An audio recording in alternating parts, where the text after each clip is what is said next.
بہت عرصہ قبل تین دوستوں نے ایک ساتھ سفر کیا اور راستہ چلتے ہوئے بارش آ گئی۔ بارش سے بچنے کے لیے وہ ایک غار میں جا گھسے۔ آندھی چلتی رہی، بارش اور اولے برستے رہے اور تینوں سہمے ہوئے اس منظر کو دیکھتے رہے اور دعائیں مانگ رہے تھے کہ الہی اس طوفان سے نجات دلا۔ اتنے میں پہاڑ کی چوٹی سے ایک بڑا سا پتھر گرا اور غار کا منہ بند ہو گیا۔ اب وہ تو سخت گھبرائے۔ پتھر ہٹانے کے لیے تینوں نے مل کر زور لگایا، مگر وہ پتھر اتنا بھاری تھا کہ اپنی جگہ سے ذرا نہ سرکا۔ غار سے باہر نکلنے کا کوئی راستہ نہ تھا۔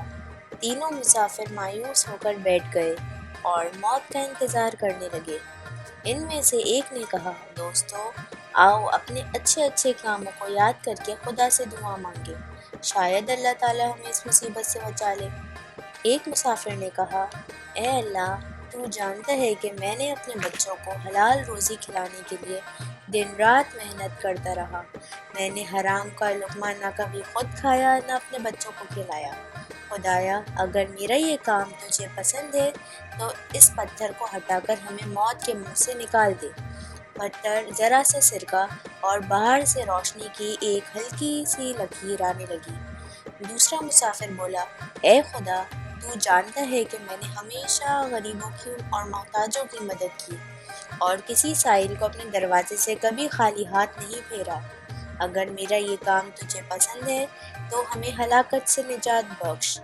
پتھر اور ذرا سا سرک گیا، مگر ابھی اتنی جگہ خالی نہ ہوئی تھی کہ اس میں ایک آدمی بھی باہر نکل سکے۔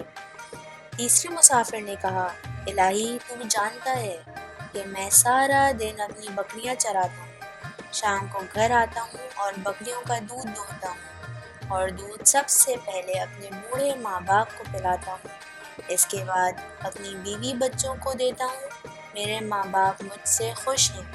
اگر تجھے میرا یہ کام پسند ہے تو ہمیں اس مصیبت سے بچا لے۔